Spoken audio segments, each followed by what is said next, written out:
Hello. Welcome back to the There's a Turtle in My Soup podcast. Here with Kyle, a.k.a. Turtle. A little beat there, buddy. It has been... You just got to my house. Damn. Yeah, I did. Oh. There's a turtle in my soup. There's a hair in my drink. It's not mine. It might be mine. I got my hair down for right now. There's a hair in my drink. Oh, bananas. No, man, today was one of those days. God, that's good. Isn't it? Oh my God. We are sipping on a drink made by my girlfriend. She just started what do you want to call it? Oh, it's A catering cocktail service called Peachy Keen Cocktail Service. And we are sipping on her signature drink called the Peachy Keen, of all things. It's so good. Especially, yeah.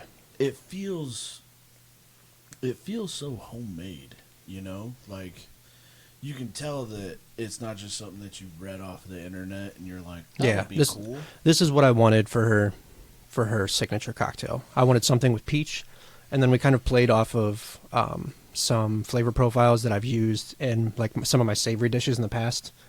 Lavender with peach, and then also ginger with peach. Dude, the thing is though, like, and then the lemon just brings it all. This is gonna sound weird. Oh my gosh, it's so good. That tongue of yours, it knows its flavors. Like, yeah, and then she brought the balance to it. I mean, she took the flavor profiles that I said were gonna work great. The peach, lavender, ginger, and then the lemon. So basically, it's a riff on a mule, a Moscow mule. And then she balanced it perfectly the first time. Oh yeah. First trial, she hit it on the head. So, oh gosh, it's so good. It's so necessary today. Yeah. How's your week? You're pretty beat. You're kind of exhausting a lot of air. It's not even the week. It was today. Just today was like the final test. I'm gonna adjust your mic a little. Ooh. There we go. No, man. So I've been trying to sell my motorcycle for a couple months now. Right. What was it again? It was a 2015 Harley Davidson Street Glide. I've been riding motorcycles since I was 16. I've been driving them. I've been on them since I was a kid. And like what, 2 years ago, a year ago? No, 2 years, coming up on 2 years ago, I had knee surgery done. And it was like, since I did that, I hadn't found myself on the bike that much. And it just been sitting there collecting dust. And I've got some other things that I need to focus my money on. Yeah, you're engaged now too. Yeah, well, no, not only that. She loves the bike. She loves getting on the bike. And she's more upset about me getting rid of it than I am. Oh, really? Okay. But that's cool. Like right now, we've got other things that I feel like we need to focus on. Right, different priorities. And so I've been trying to sell this thing. Your dad sold... He's too, working right? on it. He's working on it? He's working on selling his. He actually... I mean, you guys used to have like 3 bikes? At one time, 4? At his house, we had 3 bikes in the house. 3, in the garage. Yeah. Oh, am I too quiet? All right. Well, you're a little more... I'm trying to figure out my distance here. See, like, I don't want to be here because I feel like I'm trying to earn $20 from this microphone. But I'm also all over the place. You're just a little... You're not as quite as loud today. I can tell that you're tired. I'm hoarse. I've been yelling a lot lately. Yeah, I can tell that you're a little tired. But, no, so trying to sell this bike, and somebody finally hit me up, and they said that somebody hit me up and told me they would give me my exact asking price. And I was like, dope. Well, I got off work at 3 o'clock, and they were like, yeah, we're in Burlington, Iowa. That's an hour and a half ride. Oh, yeah. And I was like, fuck. All right. I was like, what time are you open till? Because it was a dealership that hit me up. And they're like, we're open till 6. It was a dealership, huh? Yeah, dealership found me because I had it on Facebook forever. Okay. But so this dealership hits me up and they're like, need you here by 6 o'clock. I was like, bet. Waited for my fiance to get off work so we could have one last ride together. And I'm just all over the place. Yeah. But so we ended up getting on the road, and if we would have timed it just right, we would have been there at 6 o'clock. We would have been at this dealership to make this sale at 6 o'clock. And I had my dad and my mom following me to kind of like, well, my dad's on the title, so he needs a sign for something. Okay. Yeah. But we had them following so we could get a ride back because we were having audio issues. But anyway, we've got an even split now right here. solid. I'm tracking the mics. You keep on rocking on. But so my dad's following me in his car, and Liz and I are on the bike, and we're cruising down Illinois side. I don't even know what fucking county it was in. Well, the thing with Burlington is like the whole ride. It's not like you just hop on the interstate or hop on like. Yeah, we had to kind of. You're taking slower roads the whole way there.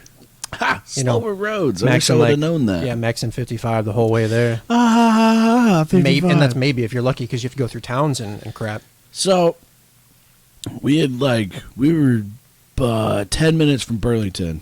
This hour and a half ride, we were solid the whole way, like doing 70 the whole fucking way. Damn, yeah, that going real smooth. I know damn well that the speed limit is not 70. We were saving time at any point on that trip. It's not 70. And so cruising down the road, I got my GPS on my bike trying to tell me how to get to this place. Mm-hmm. And all of a sudden, my GPS, makes it look like I'm driving through a field. And it was like, every time it would come up, it'd be like, recalculating. I'm like, motherfucker, I'm still on the road. Turn left right now. Yeah. So I'm trying to figure out my GPS. Liz pulls up her phone and she goes, babe, you're good. Like, just stay on this one road. And I'm trying to figure it out. And as I look up, I see this fucking black car sitting in the median between two like highways, and I look and I was like, I know I'm going too fast. Mm-hmm. Fucking kick off the cruise control because the bike had cruise control, slow it down, get into the right lane. I was like, I'm getting pulled over 100%. I was like, I don't know exactly how fast I was going. I was like, but I'm getting pulled over. Yeah. And I just thought it was funny because it's like, that's my last ride with this bike. I've taken this bike to South Carolina. I've ridden it to Arizona. Like, I've had some good trips on that bike. Mm-hmm. And I was like, this is just a funny story to end it. Yeah. And so, but then, here's the other challenge. Okay, how many times have you ever been pulled over? Okay. One when I was 15 and I didn't even have my permit for going 75 and a 45. I hate you. On Thanksgiving. You had something to be thankful for. Yes, I got pulled over for having a loud exhaust or muffler in my Cavalier. You had no exhaust? It was kind of it was a hole in the muffler. That's when exhaust, when it split. Oh, yeah. So there was that. And then that didn't go well. There was speeding in my grandma's Jeep. She still doesn't even know about it. Until now. Well, yeah. Hopefully she's not watching. And so last time, so I think I've been pulled over 3 times. Three times that I've personally been pulled over. I've also been in the vehicle numerous times when other people have been pulled over, like Turtle, a handful of times. I remember being in the trunk when I got pulled over with friends back in high school. Yep. And that was kind of sketchy, scary. Zach and I got pulled over that same time. Like, yeah, the same night. Yeah, because they thought we were doing some shenanigans, and we weren't. It was just I was in the trunk. So your time's getting pulled over. You in the driver's seat, though. Yeah, 3 times. And hopefully I don't get pulled over anytime soon. But so how many tickets have you gotten out of that? 1. I've got a good average. Okay, but so like, was it you got lucky or did you talk your way out of it? Okay, so the one when I was 15 on Thanksgiving, I totally talked my way out of it. Mm-hmm. And then the other time, it was just a verbal warning, just a routine, like pull me over, verbal warning. Probably had nothing better to do. Might have been a young cop too. Just wanted to like, or just check you know. Yeah, or just check me. Yeah. So I have been pulled over personally, me driving, either on a bike or in a car. Mm-hmm. I have been pulled over at least 15 times, if not into the 20s. Like, I have been pulled over a lot. Oh, I believe that. I know I have at least 12 seatbelt I've been there tickets. for at least 4 or 5 myself. Yeah. Like, I'm a fucking magnet for it. Mm-hmm. But, like, a good chunk of them, I've been able to either talk my way out of it, or I've been able to talk my way down from it, from, Right. like, it being, like... Speeding ticket to seatbelt. Yeah, seatbelt, speeding to seatbelt. I was there for some of those. Or, like, if I'm doing, like, an excessive speeding, like, if I'm going, like, 30 over or something, but I kind of, like, sweet talk the cop, yo, I'm as straight as an arrow. But if there's a cop that I think I can flirt with to try to get out of a ticket, hey, it's a cute badge. Like, I have no shame if it's going to save me from losing my license again. But but in all those times of me getting pulled over, I have learned something very important. One, state cops do not give a fuck. No, once they pull you over, like You're the done. damage is done. Yeah, you're Yep. getting Yeah. you're getting something. If you got pulled over, you are getting a ticket. But so There's no pulling you over for a warning. and The that's state cop. and there's usually things to look for when it's going to be a state cop, or at least you know the area. But so, and that's what happened today when I looked up and I saw that a squad car sitting in the median, and they pulled me over, and I was like, oh, and I look in the rearview mirror, and I see that brimmed hat get out, and I was like, oh fuck, that's a statey. Oh, I was like, I'm getting a ticket, 100%. Well, so the cop, he got in between because my dad was following me in the car. And he got in between my dad and I, and he pulled me over, and my dad stopped a little bit further back because he was like escorting us. And the cop noticed that and told my dad to pull in behind me. And I'm like, dude, I cleared out everything from this bike. Like, I had my driver's license on me. I didn't have any of my registration. I didn't have my insurance card because I'm like, I'm getting rid of it. Right. So why do I need this? Right.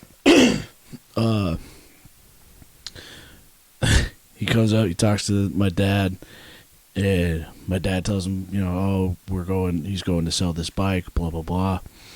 And he comes up to me, and he goes, okay. He goes, do you know why I pulled you over? And I was like, I was going too fast. And he goes, you were doing 74 in a 55. Yeah. And I was like, I don't know. Like, there's no way I can talk my way out of that. Not a state cop either. No. But so he's asking me, like, do you have insurance on this? Also, by the way, the registration on my bike expired March of 2019. That's okay because my sticker is expired. So, yeah. Well, I mean, but they've extended most of them to October. But for mine to be, like, almost a year and a half expired, like, there's no excuse. Yeah, that's about where I am too. I think mine on my Jeep expired in July. But Yeah, my sticker expired April of 2019, oh shit! and I'm still driving it. What are they gonna do? I don't know. Just sneeze at them; they'll run away. Yeah, I've got it planned out to where if I get pulled over, I'm just gonna be like, oh well, no, I actually didn't realize it. This isn't my daily driver because I don't put a whole lot of miles on my Jeep, and I just say, yeah, we got a Wrangler that summer, and that's been my daily driver. And my first world problems. Yeah. If I've got multiple vehicles. This is like my 4th time taking it out. But so, cop comes up, gets my driver's license. He's asked me a couple questions, and he goes, you know what? He goes, how about you come with me to the squad car? Because, like, state troopers, they do that where they pull you into the squad car as they're doing the ticket so that they can sit and, like, try to get a read on if you've been drinking or driving or something like that. Ah, okay, yeah. It's happened a couple times to me. It's no big deal. But so, as he's asking me to come to the squad car, I turned back to Liz, and I was like, hey, call the dude at the dealership and tell him I'm going to be a little bit late. We got a problem. Mm-hmm. And then I turned back around, and the cop had got done asking me a question, and I was like, I'm sorry, what'd you say? And he was like, do you have any guns, knives, anything to hurt me? And I was like, oh, no. And it's like, those are those questions like nowadays that you really want to make sure that you're like very safe about how you answer them. Right. But so takes me in a squad car. He goes, so are you going to buy a new bike right now? I was like, no, I'm just selling this. It's, a little bit of pocket money, whatever else. And he was like, okay. And I was like, so I'm sorry, how fast did you say we were going? He goes, you're doing 74 in a 55. And I was like, so like, what are my chances of getting a warning out of this? And he goes, oh no, you're getting a ticket. And I was like, I was like, is my dad getting a ticket? He goes, yeah, you're both getting tickets. He goes, both of you are doing 74. And I was like, dude, how shitty. Because, like, my dad's a very good driver. He's a very responsible driver. Mm-hmm. And, of course, like, the time that he gets a ticket is because he's following my dumbass. Yeah. And it's like, I was like, fuck, I'm going to have to pay for that. Like, I've already made that decision. Like, I'm going to pay for his ticket that I made him get. Yeah. That's going to have to be a thing. I feel bad. I feel bad, dude. My bad. Mm-hmm. You didn't have to follow me, though. I'm just going to throw that out there. Because I've already said I'll pay for your ticket, but you didn't. You could have followed the speed limit. Like, you shouldn't. I'm not the best example to follow. Mm-hmm. Proof. But yeah, so we both got $160 tickets today. Taking this bike to get sold. 160 is not bad. You know what? That's not terrible. Back in my day, when I started driving, my seatbelt tickets, when I started getting those, was like $50. Mm-hmm. And then the last seatbelt ticket that I got, I think was like $140 or something. How long ago was that? It's probably been like 3 or 4 years since I've gotten a ticket. Mm-hmm. I've been good. I've been behaving because $164. it was $164. Mm-hmm. Whatever. Specifically. I mean, the cop told me it was going to be $160, so he lied to me too. Rude. Liar. Yeah. Oh, but yeah, so it was a fun little thing. And like, as I'm getting pulled over, I'm laughing. I'm laughing hysterically because I find it hilarious that it's like the last ride that we're doing. I get pulled over and I get a ticket. And not only do I do it, It's the series finale. but I drag my dad down with me. Like, yo, dude, if I'm going down, you're coming with me. And I just thought it was awesome. My 30 over 10 to 95. Oh, yeah, see, and like, time changes where, shit, probably before 2010 or we still weren't that corrupt as far as Illinois goes. Illinois, I feel like, has gotten really bad lately for like tickets. Illinois has had corrupt governor since the turn of the century, my guy. No. What? Yeah. Fair enough. George What's-His-Nuts back in 2000. I remember him. Followed by Blagojevich. Blogo and then Yeah. Ryan and... Yeah, it hasn't been a good track Pritzker. record. Yeah. Anyway. Yeah. How bad do you want to get out of this state? Why did our ancestors settle here? Yeah, because it was the land of Lincoln. He did pretty good. Yeah, he was from Kentucky. Yeah, but why did he settle here? I don't freaking know. Yeah, I don't, he saw some sort of promise in it. You gonna argue with Lincoln? I'm not going to argue with Lincoln. Yeah, That's fair. statistically, every person thinks of Lincoln at least once a day. Yeah, you made that one up? No, dude, 100%. No. Nope. Well, that's an eventful day. Yeah, and like as far as the week goes, the week's honestly been pretty chill. We're trying to do some wedding planning and just figuring out like how hopefully not far behind we are on things, but also it's last minute you don't know like what's going to happen with this COVID shit. Mm-hmm. Because you know, the county that we're in just lowered its level of threat from COVID, but they also threw out a bunch of different guidelines where it's like, okay, you can have an event for this, but you can only have this many people unless it's in this facility with the. It's just a whole bunch of crap that it's so hard to try to keep track of.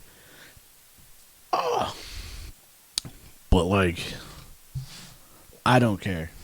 We're getting married on our day. That's going to be our day. I don't care if it's in the middle of a park with 5 people there. Like, we have our day set. That's when we're going to do it. And nothing will stop me from doing that. That's good. Oh, so that's been my week. Mm-hmm. What about you? Please tell me it's been less chaotic than mine.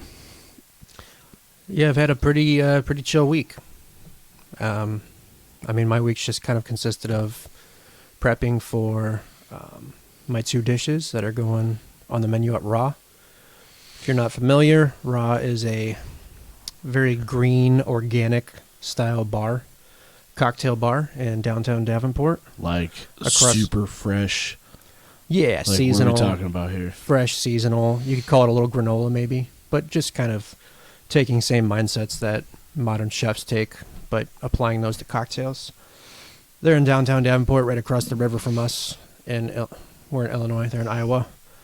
And the job that I have lined up, you know this, but I'm not sure if any of these folks know this. The job I have lined up is a restaurant that owner is opening up called Verde.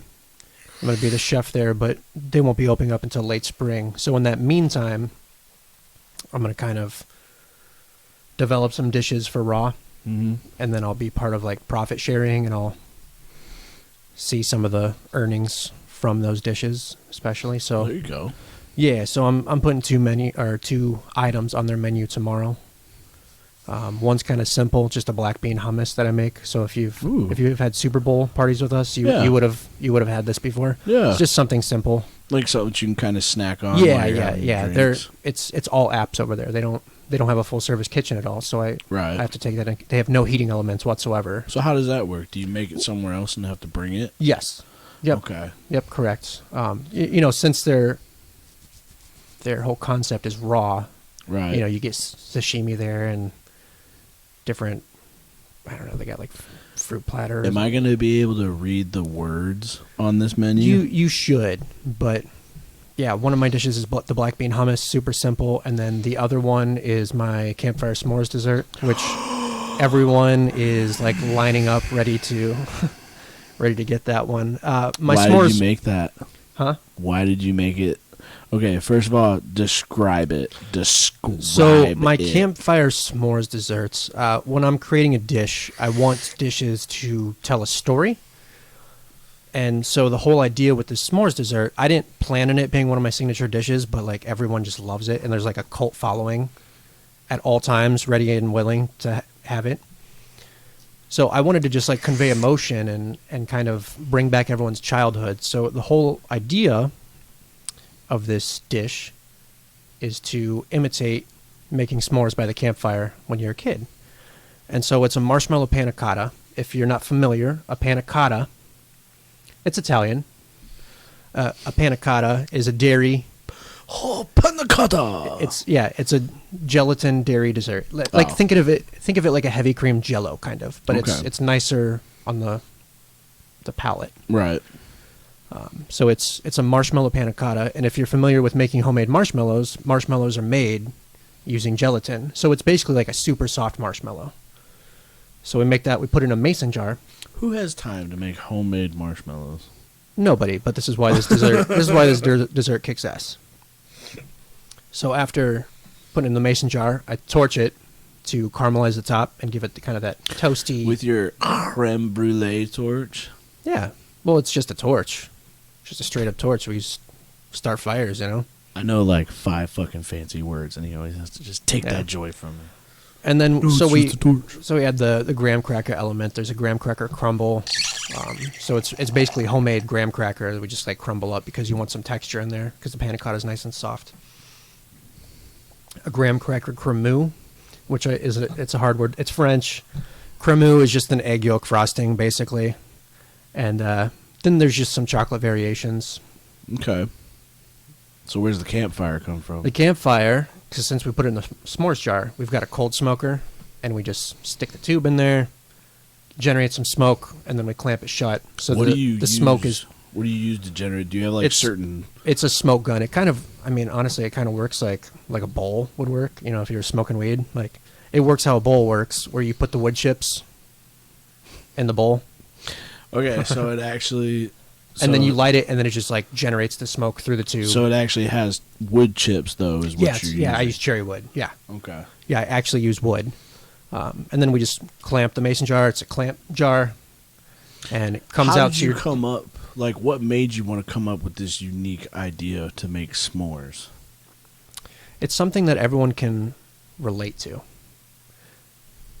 That's, you know, when we were doing pop-ups, we had so many people that were going, oh, this food is so fancy. This food is so fancy. Oh my gosh, this looks so fancy. It's because nobody can read the words on the menu. Yeah, but I got so tired of people saying this is so fancy, because in my eyes, it's not fancy, it's not bougie, it's artistic and it's thoughtful. White collar. It's just a different perspective. It's artistic and thoughtful, not fancy and bougie. So I wanted to take something that's super humble, which is s'mores. You know, everyone loves s'mores. Yeah. Everyone loves s'mores. There's always a debate on how you like your marshmallow. I like mine burnt. Mine's better like balance, half burnt. Yeah. Like I don't. Yeah. I like to get it on fire, and then you blow it out, and you're like. Oh yeah, no, that's fine. Yeah, like, yeah. Because that's the people that sit here and roast it up here until it gets to like Just this golden. color. You know, that's. No. When they sit here and they try to cook yeah. it forever to get this, stick that bitch in there. Go ahead and get her cooking. Get it on fire, then blow it out. It's good. Yeah, Yep. that's Then how you you're figure it You're out. good. Yeah, then you got it gooey on the outside. It's still together on the inside. Yeah, it's made with love. Yeah. But ultimately, I made that dish because I wanted my food to be more approachable. So but what yet, I appreciate, I still wanted that for, artistic and thoughtfulness. That's what I appreciate his dish for is because I believe I made a complaint about eating s'mores because I have this luscious I don't remember this beard. actually. I have this great beard that's kind of long.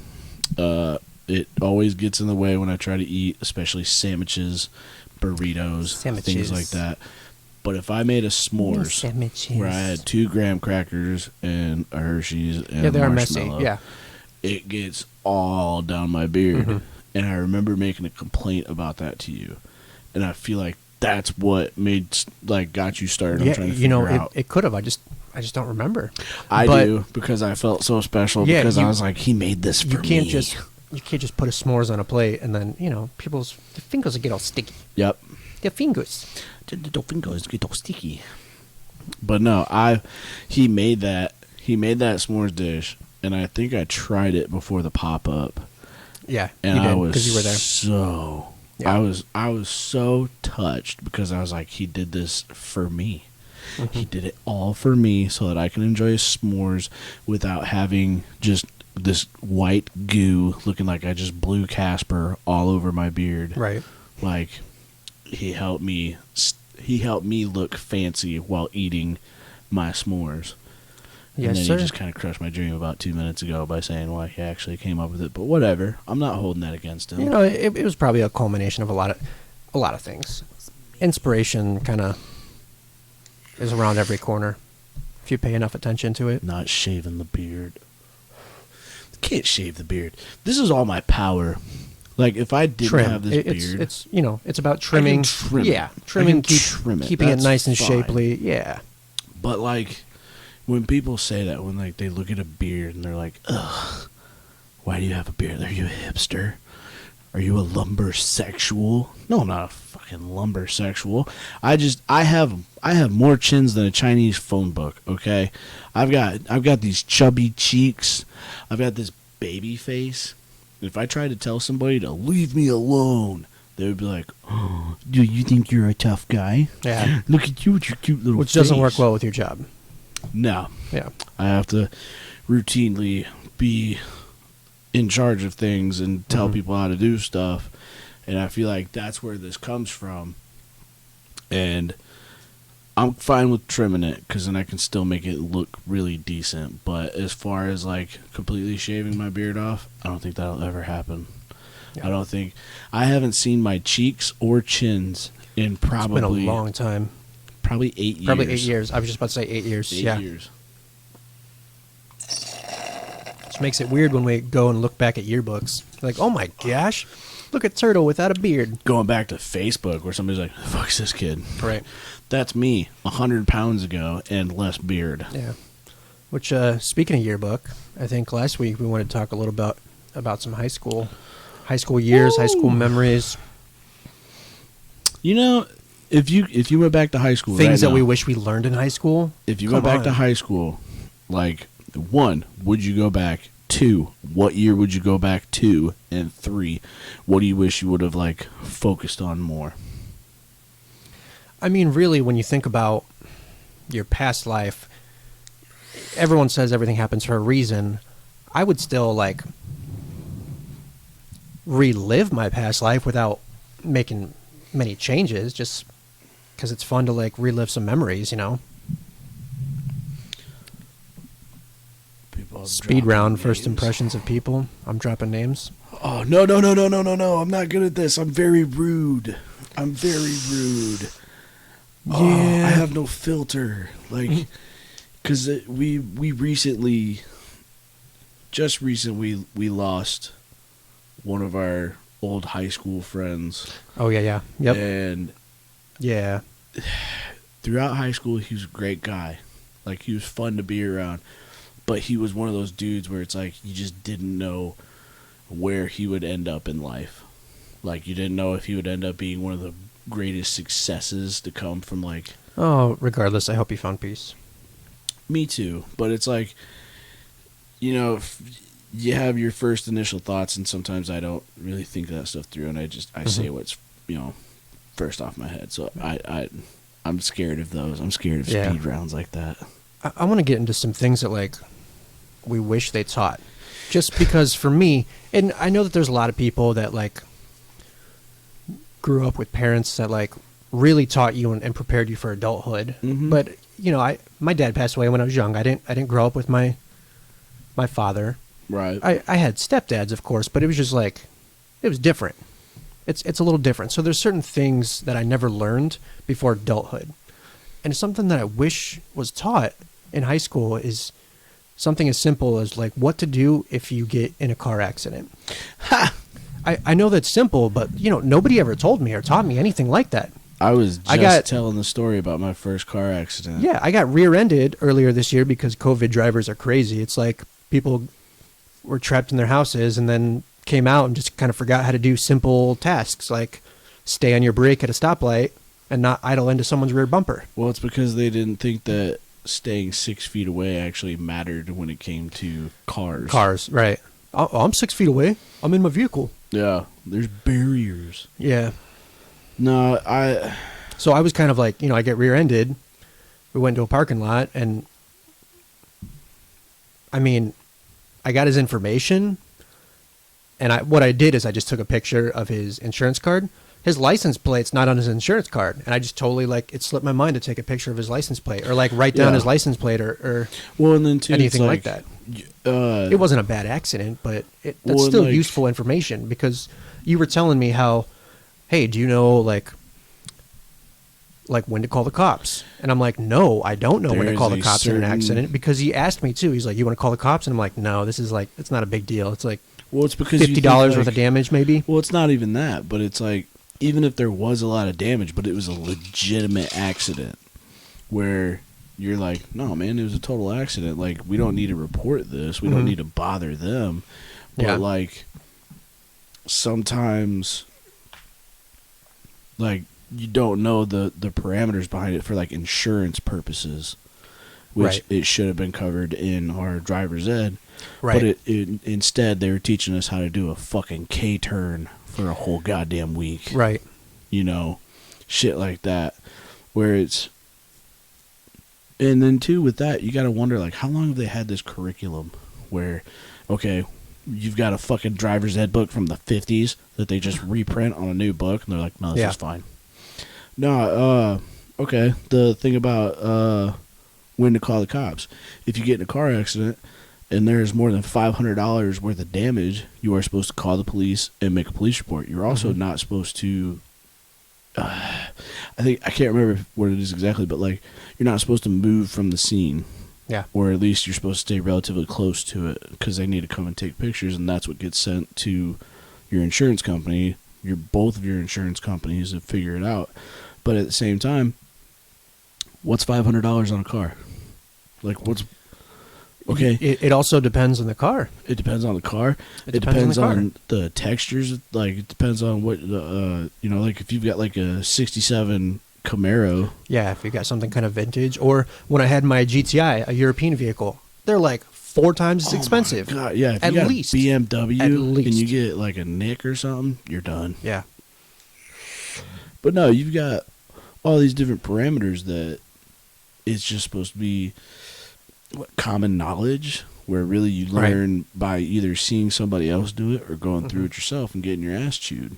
How did you learn those things? So my first accident, I just told this. That was the neon with the into the tree, right? Yes. Yeah. Fucking Fred. Totaled it. Totaled. Yeah, I ripped the bumper off. But it was like a 98 neon, and it was my mom's car. I was 16, and it was probably February. I Am Legend just came out. We went and watched that movie, and that mannequin got the dog killed. I thought it was December. No, because we were doing finals. They were doing like finals for classes and shit. And I think that was like January or February. Okay. It was something like that. But finals for first semester were definitely December. But whatever, dude. I didn't pay attention. Whatever. Anyway, so there was snow on the ground. Yeah, I had left to go meet somebody at the school when they got done with their finals, and I was going down this road like a block from my house, and I hit this patch of black ice, and I slid right next to this tree, and I was like, "Oh my God, I almost hit this tree." I would have had to call somebody. Oh, I forgot my phone at home. Throw it in reverse. Drive back down the road. Go into the house. Grab my cell phone. Say, hey, I'm heading to the high school now. Leave the exact same route that I went. I went down the exact same road. Hit the same black ice. This time I hit the tree. I wasn't wearing my seatbelt. Shocker. But like I get out and the bumper's all fucked up. And I go, I don't know what to do. I've never done this before. Right.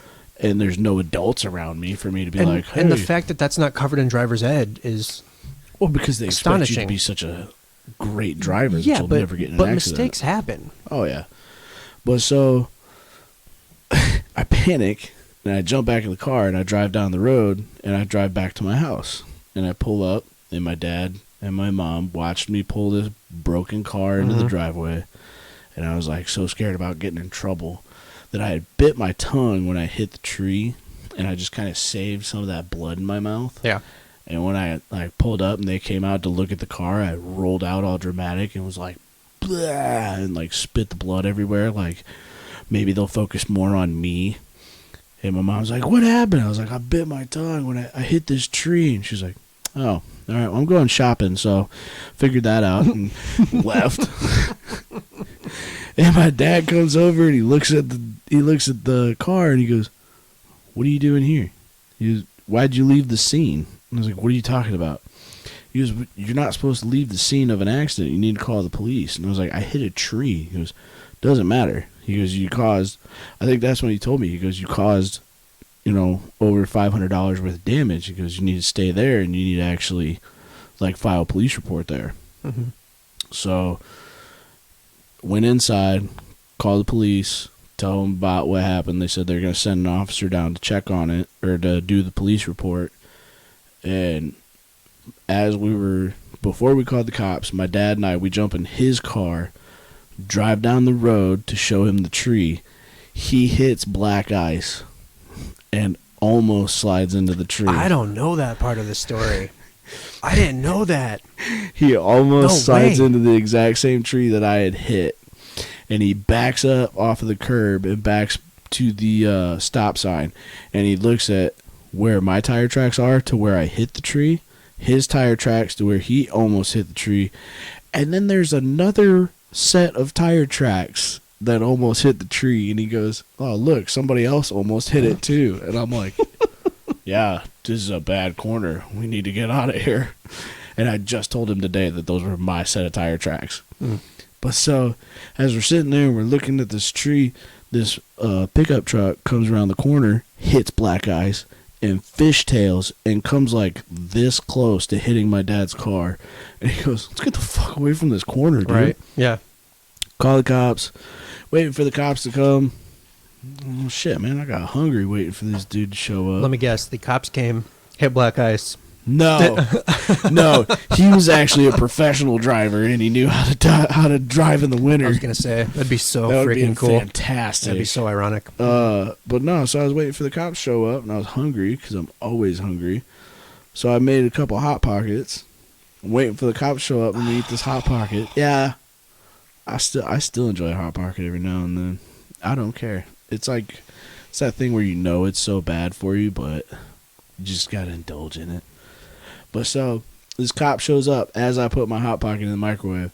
So I got to go out, get in the back of this dude's squad car, drive to the scene. He checks it out. He goes, obviously there's Black Ice. He goes, I can vouch for that. He might have slid on it a little bit. But then we pull back into my parents' driveway. And I'm sitting there as he's taking down all my information and getting my story. And he's drawing it up. And my dad comes out of the house eating my fucking Hot Pocket. I'm sitting in the back of the squad car, like I can't get out to get him. Right. And he's just like watching me, and the cop looks up at him. My dad takes a bite of the Hot Pocket, goes, pistol whip him. Take him out and tase him. Like he's just antagonizing this cop to beat the shit out of me. I'm like, I just went through a traumatic injury, like a traumatic situation. Mm-hmm. But yeah, so I learned all my stuff firsthand. Yeah. But like... But you didn't know that beforehand. No. And it would have helped if you had known that beforehand. Well, that would have been real fucking decent. Yeah. Sitting in driver's ed for 6 months. 6 months. Right.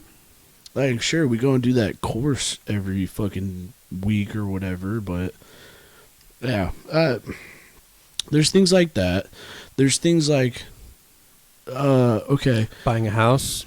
Okay, so. Mortgages. If you sat there and you went to class and you went and did geometry. Mm-hmm. Okay, you're going to look at this angle and you're going to find out what X is based off what Y is and Z. Yeah. Who the fuck cares? Like, I can tell you how many times I've used that since I've graduated high school. Fucking zero. Yeah. Like, but I've had to buy a house. I have to file taxes every year. Which, with the house, you know, like in high school, it's like, oh, okay, so you're purchasing or selling something. So you could just walk up. Let's say you have the cash. Let's say you have all of the cash you need for a $200,000 house. You just walk up to the owners of the house. Hey, I've got $200,000. Okay, let me purchase this house. Yeah, you want me to throw my wife in there too? Shit. I'll sign it over to you. Like, suck your dick right now. You know, they don't. Like, there's so many things that you need in purchasing a house. You have so much shit you have to file. Lawyers, you have to go real estate agent. Like, you need all this shit. Mm-hmm. They don't teach you any of that. You have to watch a video. They don't teach you any. Like, thank goodness for Google. Okay, but look, thank goodness for it because no.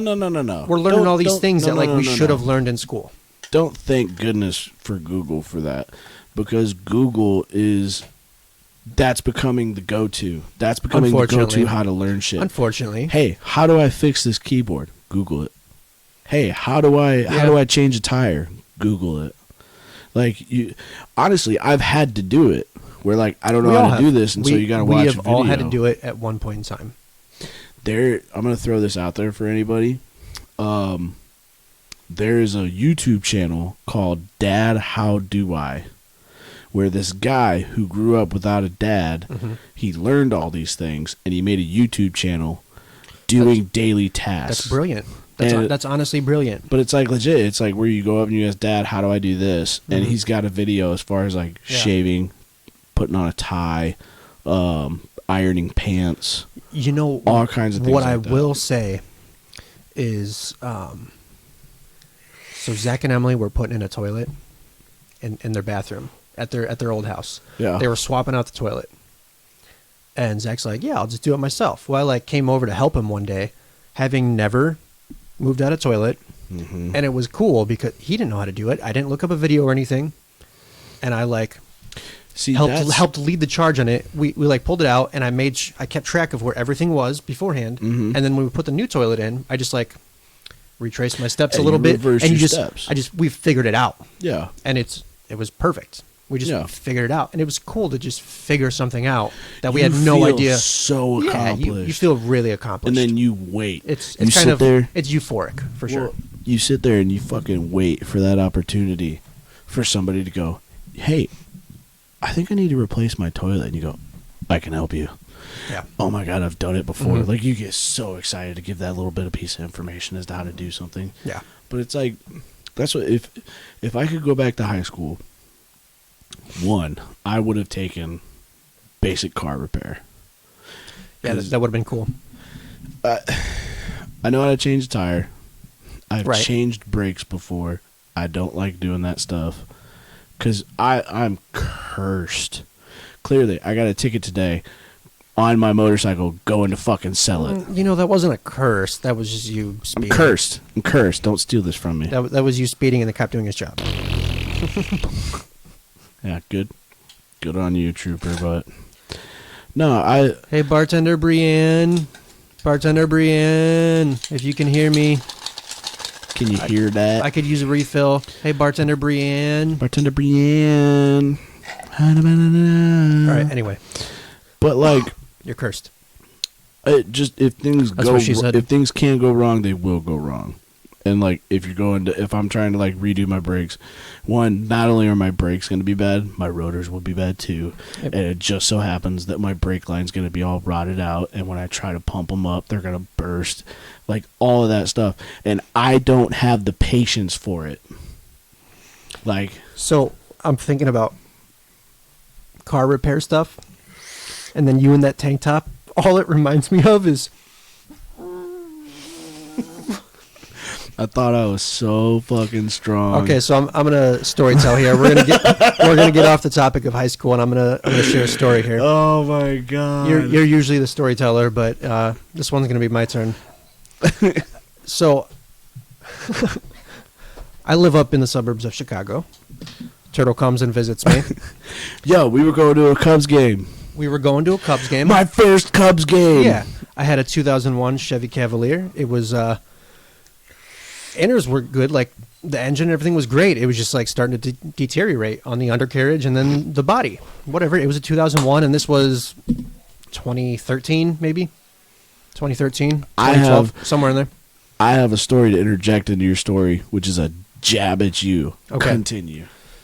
Yeah, so we were going to take the train into Chicago. We drive my Cavalier to the train station. We go to Chicago. We have a great time. We come back. It's late, right? Wasn't it late when we got back, or we come back? No, it was still we left, daytime. when we left, it was late. We came back. It was daytime. I don't know, like 1 or 2 o'clock. Mm-hmm. Yeah, we get back, and I get in the Cavalier, all like nonchalant, start it up, and it's like super loud. Super loud. It had holes in the exhaust, so it was always loud. But it And was. I told him it's supposed to sound like that because. Yes, we'll get to that. Yeah, We'll get to that. Son of a bitch. Yo, we'll get to that. Anyway, we look at it underneath, and the exhaust has just split completely in half, and the exhaust is on the ground. So we're brainstorming how to fix this. My mechanic was, maybe 10 minutes away. Maybe I should have paid more attention in math class.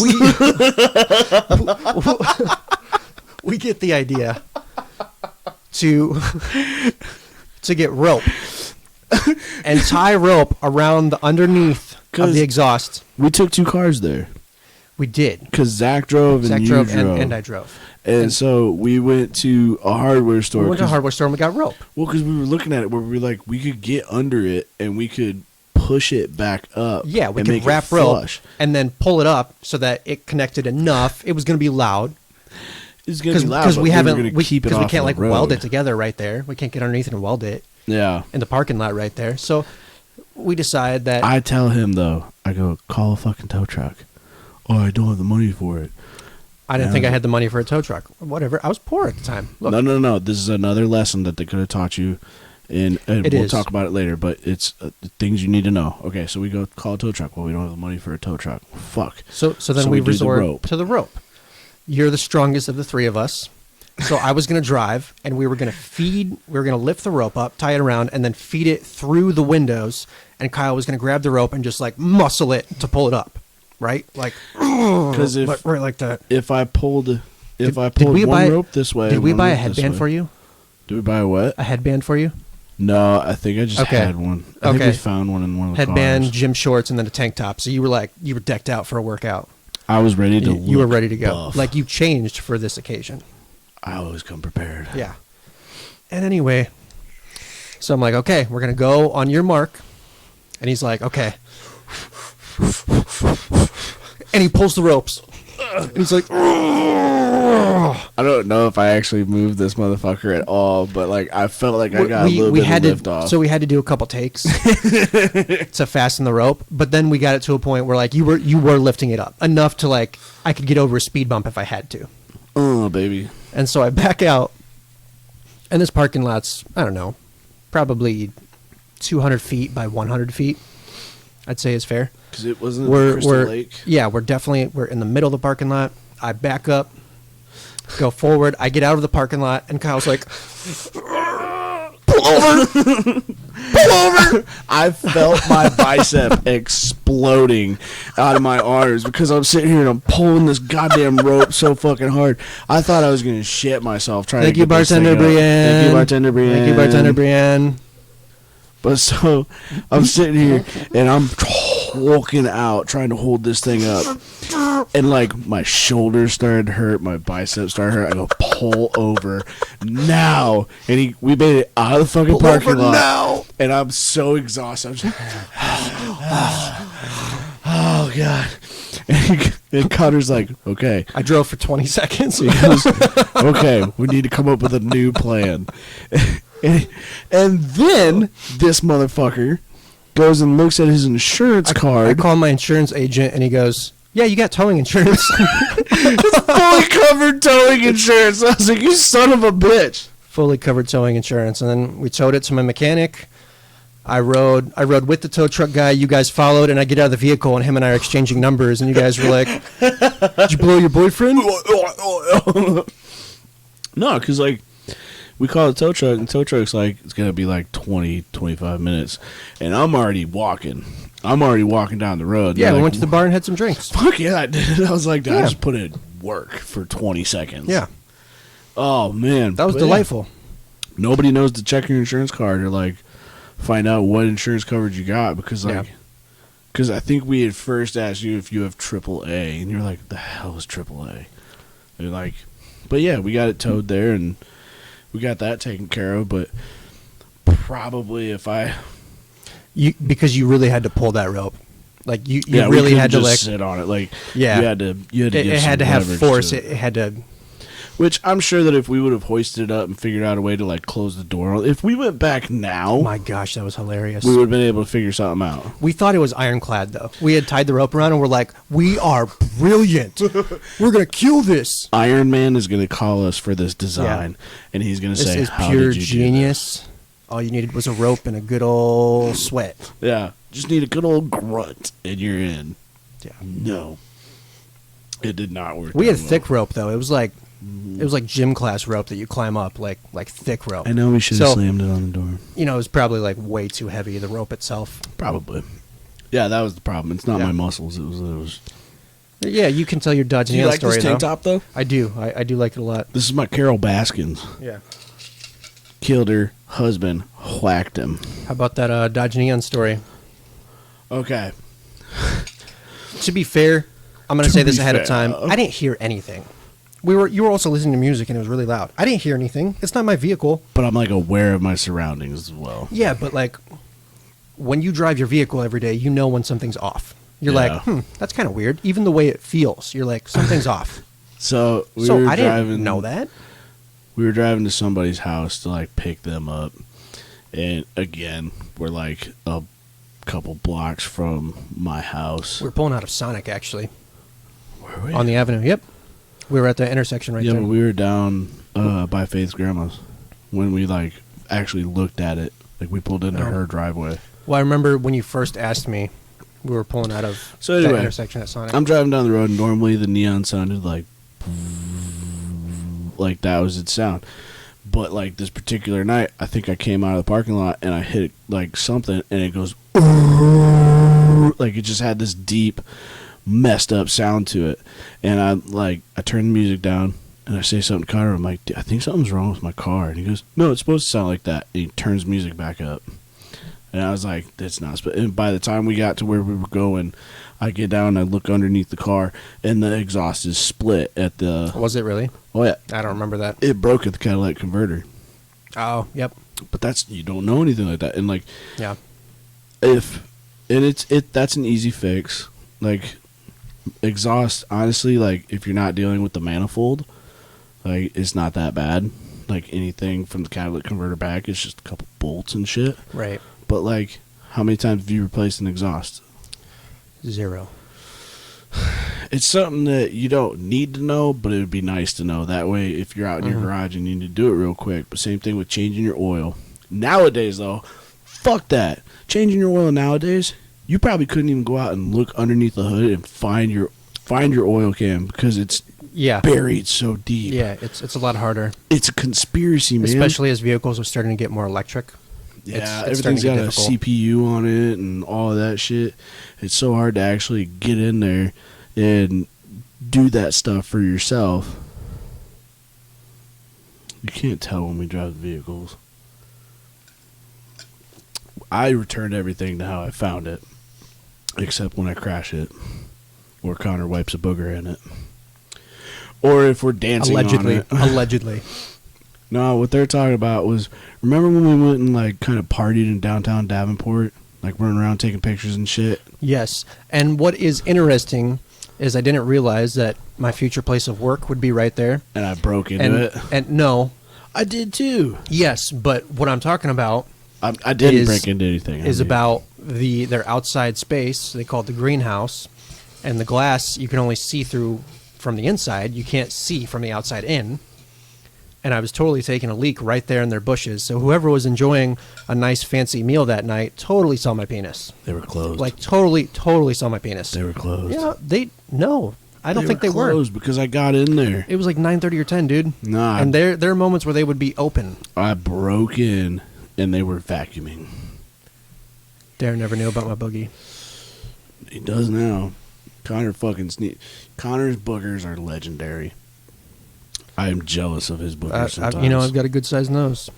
Dude, you get like a solid one piece. Like sometimes they're that big. It's like a shingle. So like, they do. They have ridges or like, and like everything. chandeliers, yeah. You know, and it's weird because some people. This is gonna get weird. You know that I've actually got a list of people that are interested in seeing them.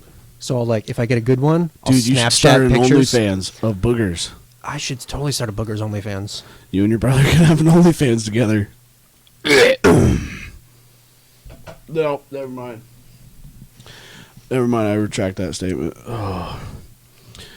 Let's get back to the wholesome stuff about things that high school should have taught us. Yeah. Oh, man. Actually, I don't have a whole lot more to say about things that high school should have taught us. I do. They should have basic focused. life stuff. They should. Yeah, that's just it though. Because like sometimes, especially nowadays, How to hide a body. Pig farm. Yeah. Pig farm, 100%. Yep. They'll eat it all, man. Well, not only that, you can probably go find an incinerator and just that when you burn a body, teeth pop like popcorn. I didn't know that. No. I don't know why I know that, but I know that. Right on. It's weird, but yeah, that's most of the time. So you get a little snack when you do it. I think most of the time they pull teeth because of that, but like if you leave teeth in there, they just pop like a popcorn kernel. Or you could get a little snack. I don't think it would taste the same. Probably not. I don't think it would fluff out. Yeah. I don't know. Let's pull a tooth. You know that you can pop any grain like popcorn? What? On actually the Like s'mores. a grain of rice? Actually, on that s'mores dessert, I have chocolate covered puffed rice. That's popped like popcorn, but it's rice. Do you just put it in like an air fryer or whatever? And can you put it in a microwave? Can you put it in a hair straightener? You could put it in a microwave. Could you hold it under a lighter? Yeah, I don't know. Let me talk, okay? Fuck. I'm just talk blocking you. I know.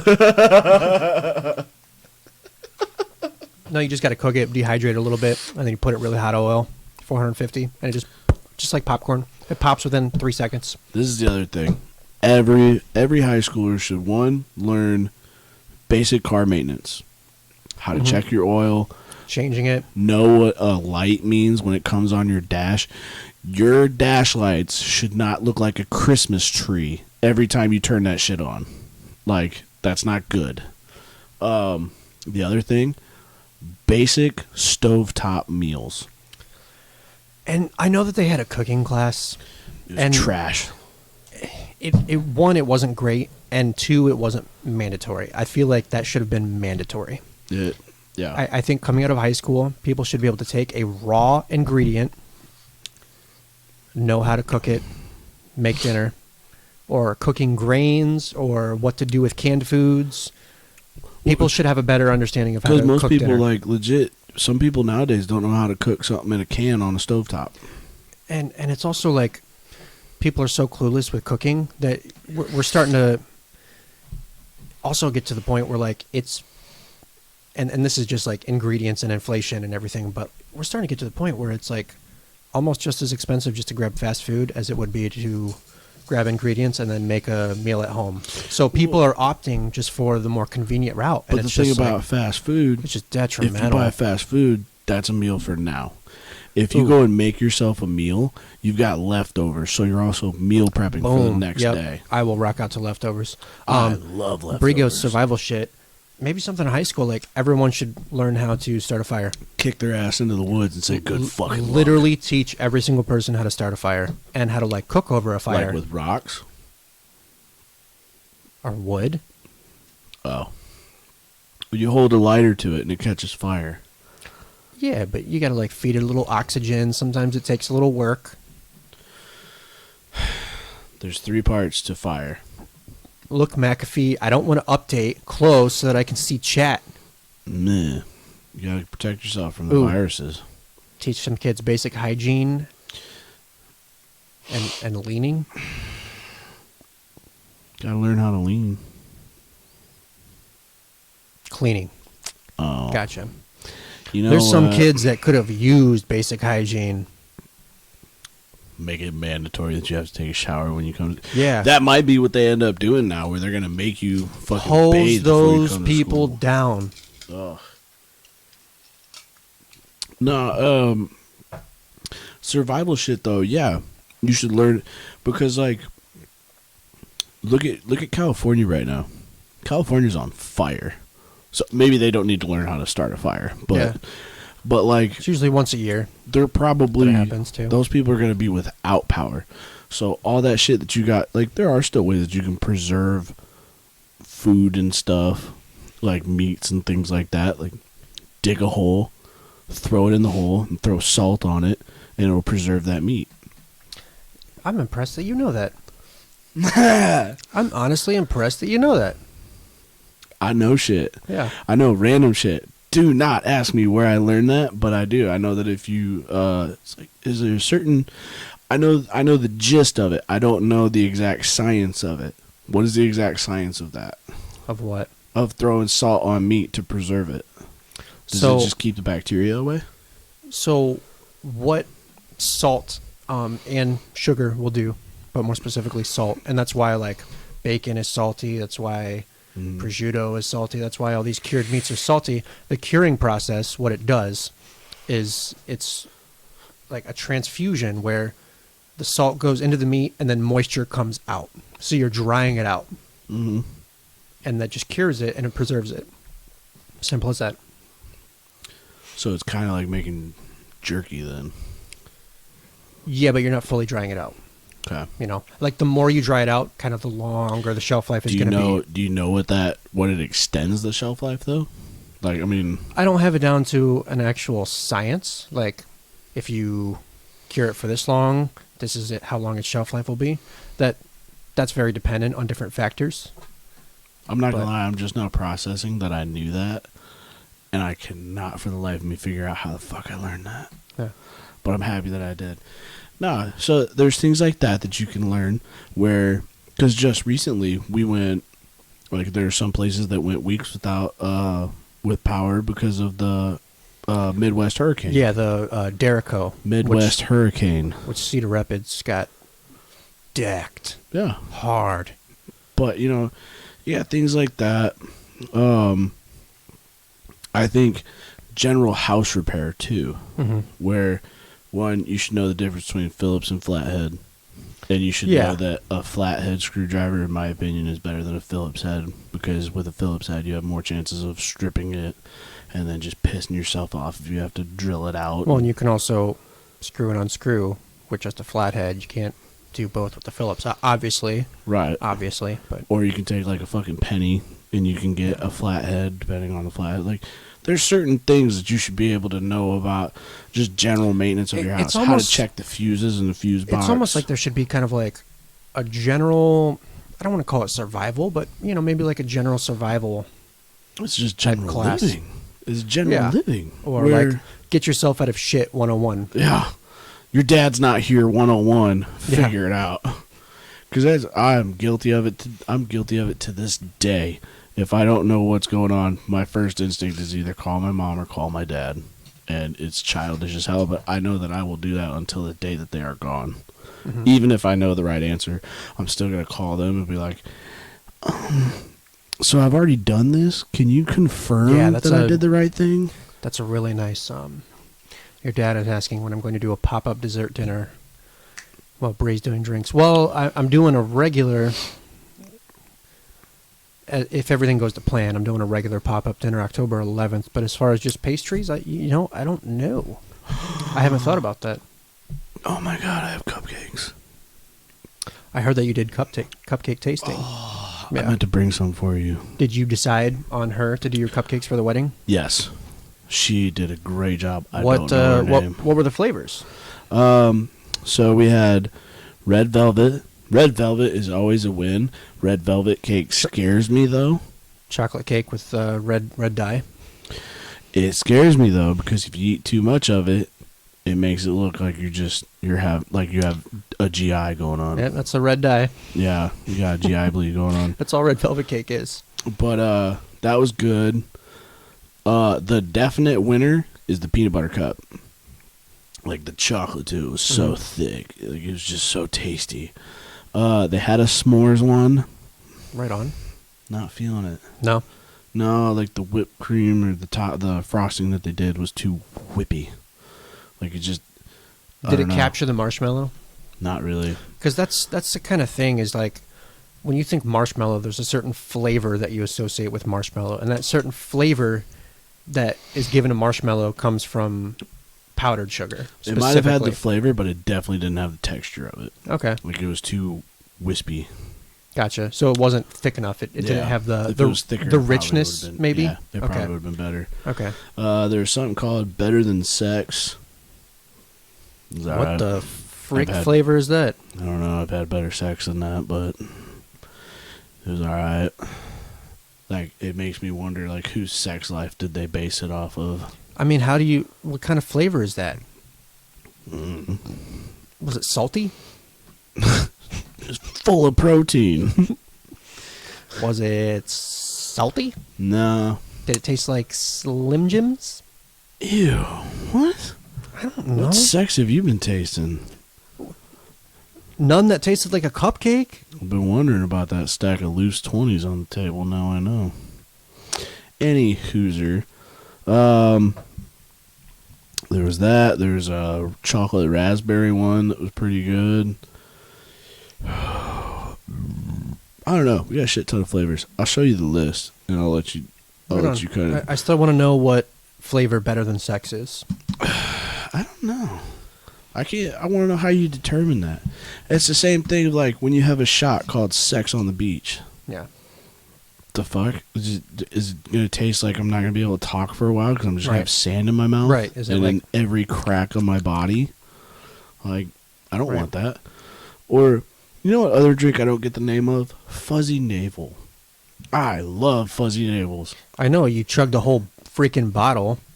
That's 750 milliliters on New Year's Eve a couple years ago. It's like I'm a pirate. I think that was 6 years ago. was like a pirate, though. And he was like, me rum. Why's the rum always gone? I don't have a very good British accent right now. Normally, I'm on top of it. That was a decent pirate. It was all right. Yeah, You know what I do to get, like, the best British accent? I watch my man Guy Ritchie movies. Aladdin. You know, sometimes you gotta. Sometimes you gotta go ahead and dip into that where you get offered such a stupid amount of money that it's like, yeah, I'll do this stupid I just don't understand why they went to Guy Ritchie for an Aladdin remake. That is not his MO at all. Maybe they wanted to challenge him. Sex on the beach equals sand and salt water. Yeah. Yeah, that just doesn't sound... Maybe you just like... I don't know, you put like vodka in like an old boot and you just like Swish it you just around. let it marinate and you pour it out. There's an old boot. See, the other thing I can't do... Go fishing and then you just like pour the lures in there somewhere. Anything with like rum chata. I don't like rum chata. Rum chata's like... It's just, I don't know. Like, I've watched too many Jackass movies and I'm like, that looks like horse semen. I don't want that. Yeah. But... No. You know what, though? Going with the food thing for high schoolers? Fucking nutrition. I could have been way farther away from diabetes than what I am right now. Well, I think we just need to... I really want to teach future generations cooking and not resorting... You know, what's not eating Hot Pockets? Not eating Hot Pockets, yes. They're so good. They're so wrongly cooked, though, Yeah. every time. Not necessarily like healthy eating, but like foods that are natural for your body that aren't going to hinder you in the future. You know what else they should teach? I do know that we had a nutrition class, but it wasn't mandatory. That's the thing. We're talking about mandatory things that you need to know to be I think an adult. that these things should be mandatory. But I'm going to sit here and I'm going to sit in the English class for 4 fucking years and ask questions about what this author thought about the red curtains versus the blue curtains. Why did they change mid whatever? I don't fucking care because he forgot what color he wrote it in the last chapter. You know what I need to know? That I can't eat Twinkies every day for a week straight. See, that's something that can be covered in nutrition class. Why you shouldn't eat Twinkies every day for a week straight. But they're so good. Why not? What did the author think when he made me eat a Twinkie for a week straight? You bring up English class, and I want to kind of, I kind of want to transition to like maybe some trouble stories. I want to talk about my first referral. What, like punishment referral? Yeah, like when they write that slip of paper, and then you got to go visit the dean, and like you start your relationship with a dean. Yeah. I never had one of those. No, I just got kicked out. But you had to go to the dean, right? I had to go to the dean, but it was because I got kicked out. Like Miss Funky. Remember Miss Funky? Yeah. Of course I do. She was nice. You know that she wished her name was Steve? Instead of Funky? No. Like She just wishes her first name was Steve. I don't know why I know that, but she wishes her first name was Steve. Stevie? Like Steve A? Like Stevie Nicks? I don't know. That's all I remember is Steve. Maybe she's a Stevie Nicks fan. What happened with her? So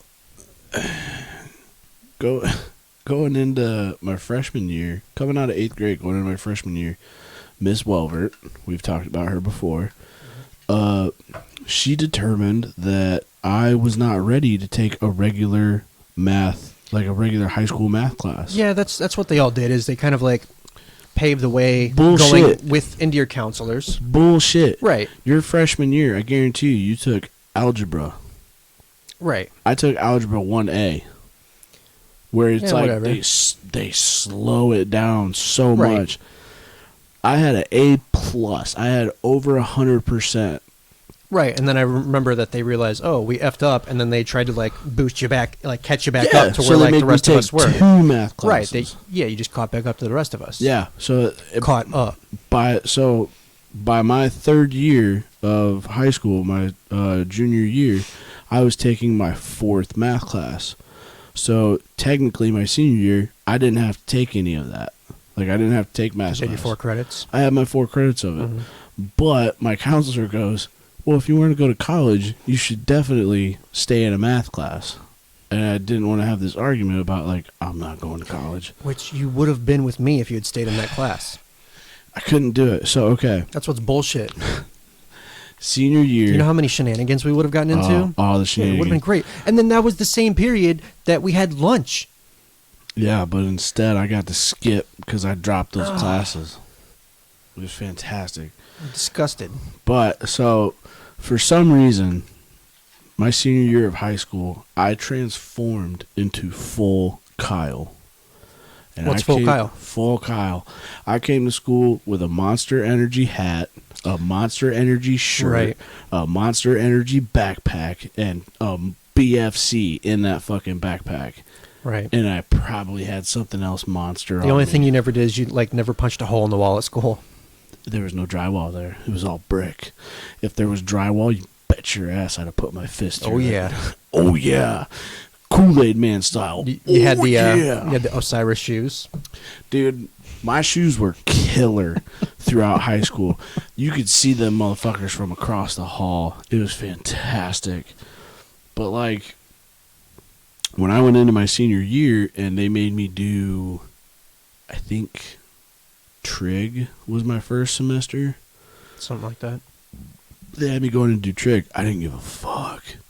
I gave no fucks. I didn't care. I didn't try. I didn't want to try. I just wanted to get out of there because I was going to UT in the afternoon. That's all I could think about was getting the fuck out of that class and going to UT.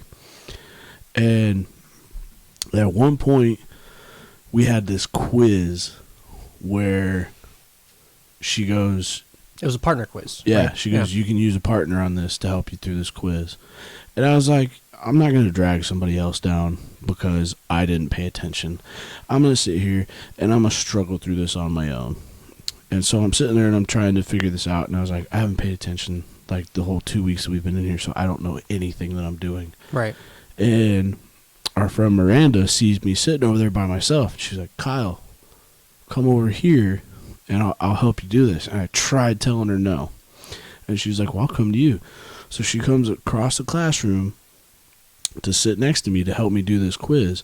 And Miss Funky, like, her spider sense went off. And she saw that happening. And she goes, no, no, no, no, no. And, like, did her awkward walk across the classroom to get in front of our desks. And she goes, Miranda, you can't help him. She's like, he's just going to drag you down. And I'm sitting there just looking up at her like, that's rude. Kind of a bitch thing to say. Like, I've got feelings too. Like, sure, Right. I'm a fuck off right now, but like, I could still cry if I wanted to. And I think we both kind of like made a face at her, and she like looked at me and she goes, "You don't even want to help yourself. How can somebody else help you?" And I was like, "I don't want to take your damn quiz anyway." Balled it up, threw it up. It might have hit her in the face. I don't know. But I walked out. And I left, and I made that decision. I was like, I'm not doing math classes no more. But, like, did you do trig? I did. What do you remember from it? I don't. I don't remember it. Like, I understand if But, that's going to be what you're going to go into. We still had friends in that class, and she let us sit wherever we want. I totally fucked off.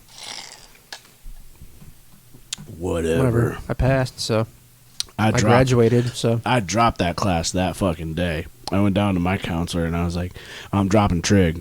And she was like, yeah, I already got a phone call about you. She's like, all right, you're going to have a study hall. I was like, all right, cool. Fast forward to second semester. it would have been with me. It would have been with you doing Algebra 3.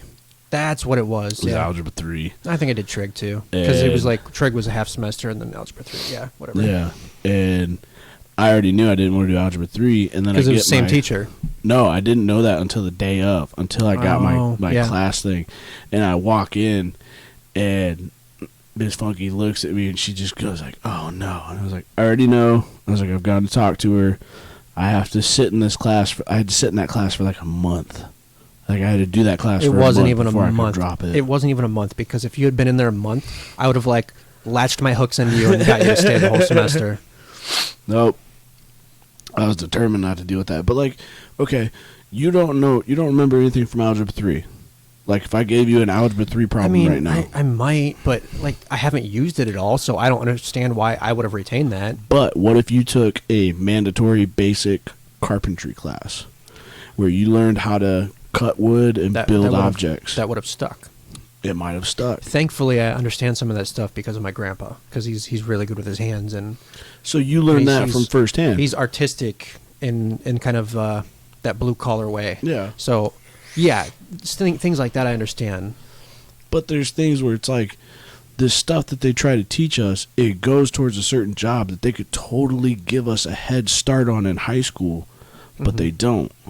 And like they expect you to go out and try to pursue that shit in college or something. You know what's interesting is that in Sweden, not in Sweden, Switzerland, when you turn 15, you make a decision whether or not you want to keep pursuing pretty sure high they school also or force other people to do military.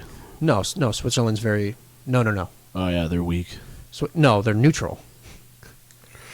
No, in Weak. Switzerland, when you turn 15, you make a decision whether or not you want to keep pursuing school or high school, or if you want to get into a trade or an apprenticeship.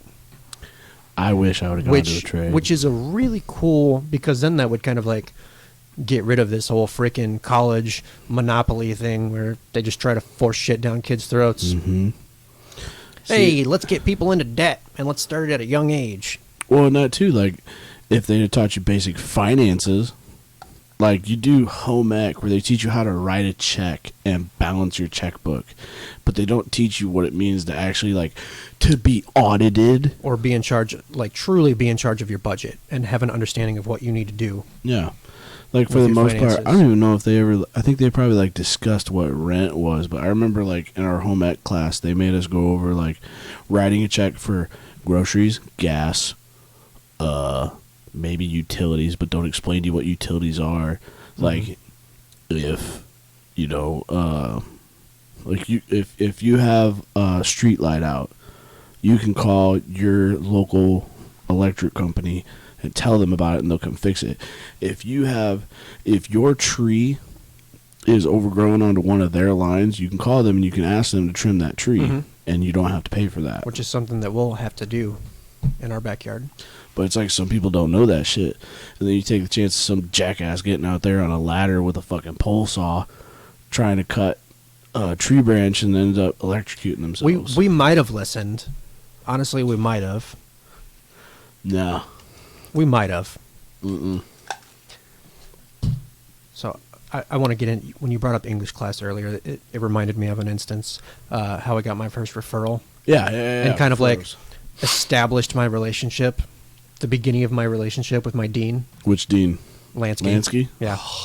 It like, and every year she switched, you know, because they would like switch it with the alphabet or they would switch it with classes. And so it's like every year she was my dean, except for senior year.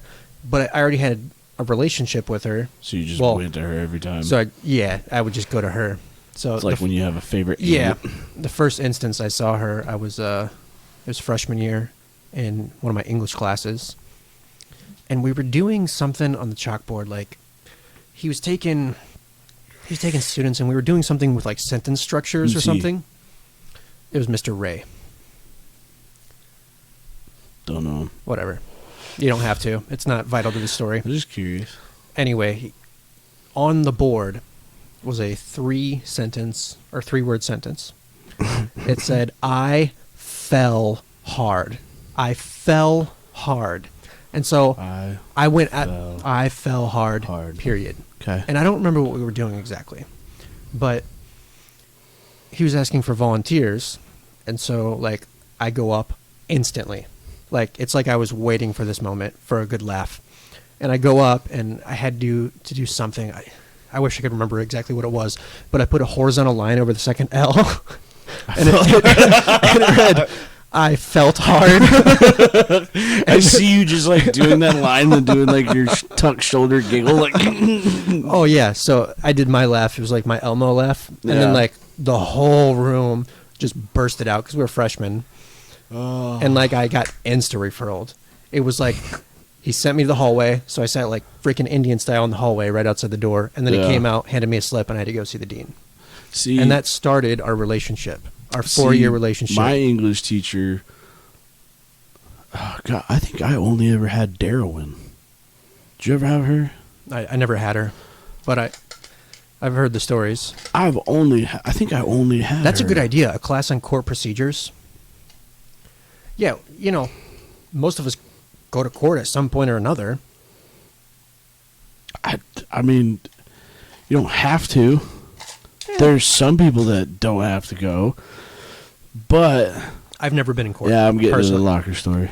But I've never been in court personally. See? And the locker story. No, what he's talking about is what he means by courtroom, like courtroom stuff, is basically like how to deal with like that field. Because okay, here's the thing. I come from a law enforcement family. Mm-hmm. Like I've got family members that are in law enforcement, and when I learned how to drive, one of the first lessons that my dad taught me was how to get pulled over, like proper etiquette of getting pulled over. And what I think is cool about that is that, I mean, to you it seems so normal that your parents taught these things that you can use as an adult, these things that you need to know, these things that are vital to you handling yourself out in the real world. And not all of us had parents that did that. Not all parents look at their kids and go, I'm not, kid's going to get arrested. That's true. This kid's going to get pulled over 15 times and have 8 speeding tickets and 4 seatbelt tickets and... It's 12 seatbelt. Whatever. 13. Whatever. But... It's up there. Yeah, not all parents do that. So I think that's worth noting. Well... It's not abnormal for things of that nature to get skipped over. No, and like what I was basically taught was to respect that that profession. Mm-hmm. Because like you don't have to be an asshole every time you get pulled over. Mm-hmm. Like you don't want to. When I get pulled over and I say that I talked my way out of it, I don't mean that I intimidated the cop or threatened to sue him or something like that. I charmed him. I charmed him or her into giving me a break, where they looked at me and they were like... just not being difficult and... Yeah. Like sometimes just being respectful will get you some of the best results. Yeah, just being respectful. And that is the number one thing that needs to be taught in all schools. What is respect? That's how I got out of my first ticket when I was 15. Like... Or first whatever it would have been, whether it was arrested or I don't know, but it was just a certain level of respect that I handled. That I feel like I approached the situation with. Our generation nowadays demands respect, but they have not actually earned it. Yeah, respect is definitely earned. But that saying can't get stated that's just enough. me being old. Yeah, respect is earned. But oh God, the state cop pulled me over. My truck, my Ranger, was a beast. And there was one time I got pulled over by a state cop. I think I was coming to see you. I was heading to your house. And I got pulled over by the state cop. And he wrote me like 8 warnings for illegal exhaust because my stock exhaust rusted out. And so I replaced it with a cherry bomb because I'm a child. Illegal lift kit, illegal tires, illegal lighting, just a whole bunch of illegal shit, and it was like just trying to smoke a teenager because you can scare them. Mm-hmm. And it's like sometimes cops, sometimes authority figures are shitty, and that's fine if you want to challenge that, but you need to do it the right way. Like you need to know how to ask those questions. You need to know your rights and shit like that. And then that's another thing that they should teach, like thoroughly teach in high school, is laws and Constitution and your amendments. Like you need to know all those things. Which they teach amendments, but I guess they don't, go over like, hey, this is really important. Like shut the F up and listen to this part. Mm-hmm. This is what's going to keep you from having a government run you over. Yeah. I'm getting all like... I think we want to hear, because when you brought up how you were a true Kyle, I think we want to hear the story of when our locker got broken into. God. And I say our locker because we shared a locker for 2 years, 3 years? 3 years. I had my own locker in high school, but I never actually used it. I was on the first floor of J Wing, and Connor was on the second floor of J Wing. And my freshman year, I used my buddy Mike's locker on the third floor of J Wing.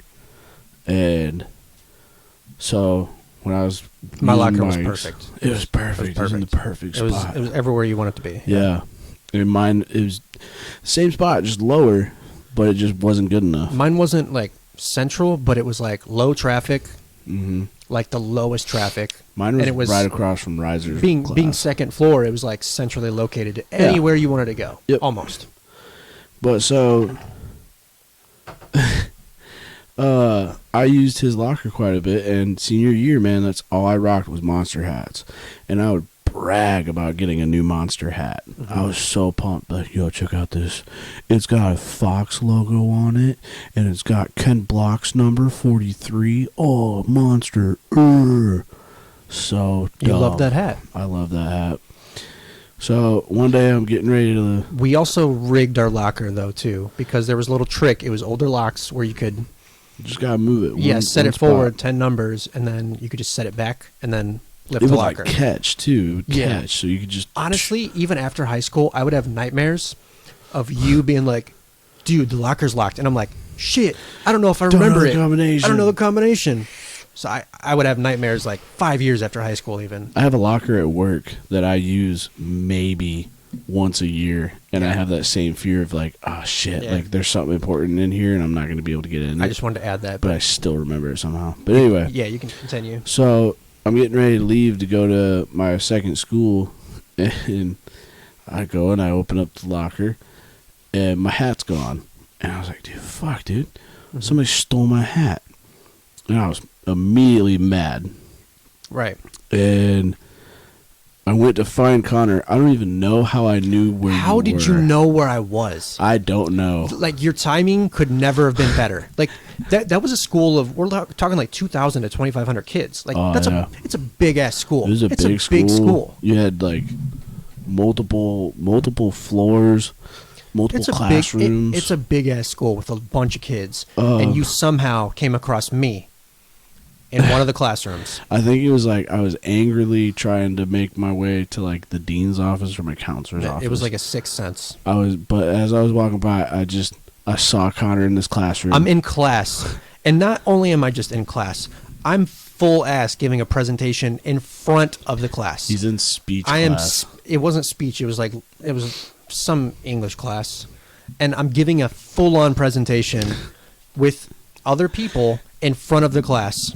And it was like a big part of the grade. Yeah. Like, you caught me in the middle of me speaking. The worst possible time. But Honestly, it was perfect, though. It's hilarious. It's hilarious. So, You were all aggro. I Super was aggro. pissed. And I see him. I mean, you were ready to throw a punch. And I turn and I walk into his classroom. I think I walked into the door. You were like right by the door. You didn't walk in, but everybody could see me in the everyone class. can see you. Yeah. And I look at it, I was like, Connor, I need to talk to you now. Yep. And he just like calmly turns and looks at me. And I stopped mid sentence. I'm in the middle of Yeah, I'm like, I'm I'm in the middle of a presentation. Right Yeah. It was very calm. Afterwards, I need to talk to you. No, you didn't say that. You were like, no, I need to talk to you now. Yeah, I'm in the middle of a presentation, dude. One Like, my hat. I'm in the middle of a presentation. It was like, my hat. that's the only thing that mattered. No, a monster hat mattered. But so he wouldn't come talk to me. He was being so rude. I'm in the middle of a presentation. Don't care. You were being rude. It was you a wouldn't come talk to me. grade. I don't Four give of a us. fuck about your team. That's all I I'm come saying. first. That's all I'm saying. I come first. I understand that now. Now. But so he won't come It would have out. been funny if I was like, hold on, y'all. I'll be 2 minutes. This is important. Yeah. But so he doesn't do it, and I leave. You came so aggressive that the teacher was like, you need to get out. She like, yeah, she kicked me out of a class. that I wasn't she yelled at in. you pretty good. And then everyone was looking at me, and they're like, are you guys going to fight after school? Are you guys going to fight after school? I'm like, I mean, We have never fought. vocally, I don't know. Fist fight? No. Have we wrestled before? Yeah, we've wrestled. Yeah, we both kind of realized, like, okay, we both have our talents. Mm-hmm. We know that we can hold our own. Mm-hmm. We don't need to be macho about it. Yeah. But like that one, I was just so angry, and I ended up leaving. And then I found out that the fucking school has some of the worst security cameras ever. Like Minecraft looks better than the shit that they had back then. Yeah. Which, fast forward to our senior prank, wherein they had the food fight in the fucking cafeteria. Yeah. And they were threatening over the PA to be like, we're gonna review security footage, and if we see any seniors throwing food, you're not gonna walk. So come and turn yourselves in now. And I was like, I know I threw food, but I also know that they ain't got shit for security cameras. Right. So I'm not turning in a damn thing. Right. Okay. I took my milk and I did this. Like, I'm not gonna lie, I bitch crawled out of there when that shit started. So okay, our senior year, there's this big thing of like, what are we gonna do for the senior prank? and like juniors got like, there were a bunch of juniors that got like in deep crack. Yes, for it. they did. But so Carly said she walked into that food fight. Yeah. Did you walk into my milk? That was a douche No. move. Honestly, it was a I super hope you douche didn't move. walk into a piece of pizza because Yeah. I threw that motherfucker. But so there was talks of like what we're gonna do for the senior prank, and they were like, we need to do something. Well, eventually talk gets out, and they go, we're gonna do a food fight, and it's like, okay, that'd be a decent prank. When are we gonna do it? Well, you have so many people asking about this. Eventually, the day comes out where they go, we're gonna do it tomorrow, third lunch, because that's when you have the most amount of people in there. It was right in the middle. Everybody knew about it, though. Even the fucking teachers. Well, there were some students that were Snitches. children of teachers, though, nonetheless. I don't give a fuck. Like, their teachers were their parents. Yo, peers come first. Yeah. Oh, for sure. Bros before hoes. But anyway. So they had, like, extra security that day. I remember that. Oh, I remember. And I was sitting at, like, one of the long tables, not one of the round tables underneath the glass. I was at a separate table than I normally am. Like, I was smack dab in the middle of the room. Smack dab. There you go. I know I was sitting next to Cassie. Cassie Coyle. I remember that.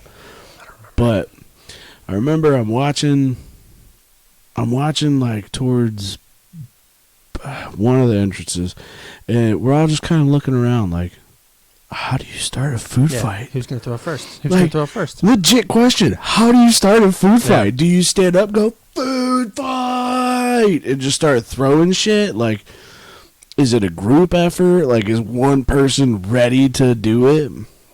Carly also goes, didn't someone try to lock the parking lot for a prank? I don't remember that. Yeah, but if it didn't work. If you remember the school getting TP'd like crazy, that was totally us. They were so mad about it. That's when we got pulled over. No, they accused us. That was like 2 years before when we were sophomores. They accused us of TPing someone's house near the school. But senior year, we TP'd the crap out of the school, and that was totally us. And I can name every single person that was there. It was a group of like 12 of us. I didn't do it. Wasn't me. Because the food fight didn't go over that well. Wasn't me. You weren't there? No, I don't think you were there. No, I wasn't there. No, I don't think you were there. No, I remember I remember exactly who was with us. But no, I remember like sitting there in the cafeteria waiting to watch this shit kick off, and in one of the far corners, there's a table of underclassmen. Of all people to do this, it was a table of underclassmen that were fucking sitting at a table, and they just started throwing salad at each other. And this one table starts to kick off, and then it spread to the next table. It was a table of juniors. Yeah, it was underclassmen. Yep. Well, they're upper, but they were beneath us. They're beneath us. They're beneath us. Peasants. Peasants. But so it started with them, and then it moved to the next table, and then slowly 3 tables got into it, and then I remember thinking like, huh, was that a food fight? And then it was just like chaos, and I just ducked under the table, and I start like army crawling to get out of there. And at one point, I was totally under the table, and I was just like smacking that milk and like doing a little shake, like shaking it like a churro, shaking the bacon. Yeah. Nah, I was belly crawling to get out, and a fucking piece of pizza landed in front of me. and I just started throwing it behind me. Like, everything that landed that was in front of me, I was throwing it. Because I was wearing a white shirt that day, too. And I remember getting out, and I see people with, like, spaghetti sauce all over their shirts and shit. Yeah. I'm checking myself, and I was like, solid. Didn't get nothing. And then they started making those threats about, like, the seniors won't walk if they get caught. And blah, Ooh, blah, blah. ooh, I'm so scared. Fuck ever. Who gives a crap? You know, That I almost missed graduation that because I wouldn't lost have my bothered license. me. That wouldn't have bothered me at all. I was so constipated at actual graduation that, like, It was hot in there, too. I couldn't go afterwards. I couldn't go. Yeah. So project graduation You were was scared shitless. miserable. Did you actually stay the whole night? I did, Oh. and I shouldn't have. Should I have was came and partied with miserable. us. I was absolutely miserable. Should have came and partied with us, dude. Yeah, we had a went good time. and ran the town. We had a good time. I missed the part where they hypnotized people. I wish I would have seen that. That would have been funny because I would have yelled out, like, really weird suggestions. And then I remember somebody telling me that Jenna won a car from, like, Honda. Like, Zimmerman Honda was giving away a car to a senior, and she won that. Or No, some they shit. they were given. There were people whose name got drawn before, and they just weren't there at the time. I wasn't. They drew like 3 names, and none of them were there. So then by the fourth one, they pulled it up, and Whatever. Somebody told me that she got Yeah. up there and she was like, "This is like my 4th free car. This is great." It's like, say no. right, Expect whatever. whatever. But Everyone was rooting for me because I didn't have a car at the time. Like everyone was like, yeah, Connor, let's go. This is your chance. Like everyone. But that's I mean, cool though. I got to drive you around all the time. yeah, it worked out. We you were know, inseparable. I eventually got a car. And, Yeah. you know, life moves on. Nah. I got 2 cars now. Ha. I got 2 Jeeps. Look at you roll. Look at me. Look at you. Look 10 at years me. later, Yeah. fucking balling. Balling. Here you go. Oh man, this was a fun little night. This was a fun little recap. Okay, I'm gonna do this. Who the fuck are you calling a bitch? Oh, I'm gonna tell this story because I know my mom's watching and my mom wants to hear it. Okay. And it goes towards like that cleaning thing. Okay. High schoolers hate cleaning. Yeah. 100%. Okay. My qualm with cleaning is like my mom always wanted to do it like Saturday fucking morning at 8 in the morning. Like when you're in school, This was my date to prom. you wake up. Yes. That's right. That's right. We had a rave. Fucking awesome. You know, like when you're in high school, most kids wake up between, you know, like 10 a.m. and noon, especially, well, on the weekends, you know? Oh, yeah. On the weekends. And she would always, like, wake me up at, like, 7:30 or some shit, like, do the trim, do this, do that. Mom, Why are you trying to teach me responsibility? I'm sleeping. I was up late last night playing Star Wars Battlefront 2. Accurate. So accurate. Okay, wait. Your leg is touching my leg. So wait, your mom woke you up by You just idiot. cleaning. That's condensation. Your mom woke you up by just cleaning around you, or would she actually come in and be No, like, she would come in, she would wake my ass up. how would she wake you up? Because this actually feeds into my story so perfectly. So she would actually, like, rip the blanket off me, and you know I had the, whatever you call that. You had a bed, loft-style like a bed. bungalow bed, yeah. A loft style, Yeah. like what I had. And, like, I would almost fall off of this thing, yeah. and she'd be like, do the trim. So And she always said it in, like, such a bitchy way, too. Sorry, Mom, but, like, you said it in a bitchy way. Like, straight up, you said it in a bitchy way. You'd be like, do the trim. It's like 7:30 in the morning. Go back to bed if you're crabby. My God. We can clean the house in, like, 3 hours. yo, don't think that she can't ground you just because you don't live Look, there. I will tell her straight to her face. I'll say it to her face. Right to your face. So, okay, this is how my mom got me out of bed to try to get me to clean. They had come in. I had the same style bed, except mine was like way higher. So I was like in between the ceiling of my bed. I had like maybe 2 feet between the bed and the ceiling. And I'm laying in bed. I think I was watching TV or something. And my mom and dad would come in, or my mom kept coming in. She would open up my door and she'd be like, "Kyle, get up and clean." What time is this? It was probably afternoon. I had no excuse to do it. Okay. I was cool. just being a little shit. Cool. Okay. But so she would she would come in and she'd be like, Kyle, get out of bed and start cleaning. I'll get to it. You know what? I think that was really considerate on her part. Well, I mean, like, they weren't That hard was- asses on me about it. That but was really considerate. No, okay, so I was being rude, and I wouldn't get up. Mm-hmm. And we had airsoft guns. We did. Okay. The ones that you and I messed around with, them handguns and spring-loaded Oh, like ones. your parents had airsoft guns? Yeah, my dad and I did. Oh. My dad and I, we had MP5s with a battery that were fucking full auto. You know what? I remember that, yeah. Yeah. So, my mom can't get me out of bed. I'm being a little shit about it. And my dad just goes up and hands her this airsoft gun, this MP5 airsoft gun. And he goes, light him up. And she opens up the door and she's pointing it at me. Well, I'm like, I got the high ground, Anakin. Like, you can't get me. Bananakin? I've got the high ground, Bananakin. But so, she's pointing it at me and I just kind of like, lean back. And I go, what are you going to do? Lean back. You know what she does? Lean back. She shoots. You Yeah. know what was hanging off the bed? My foot. Mm-hmm.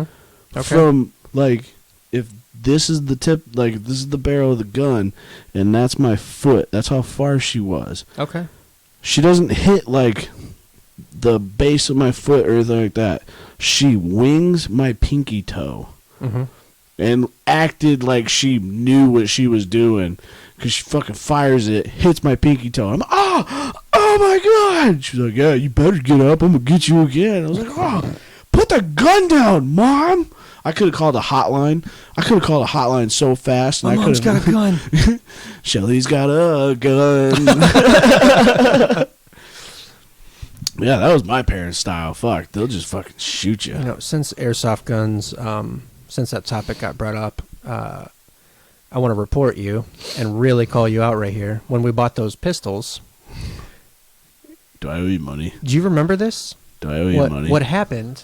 What was- happened was... So it was you had to cock it to shoot it, Yeah.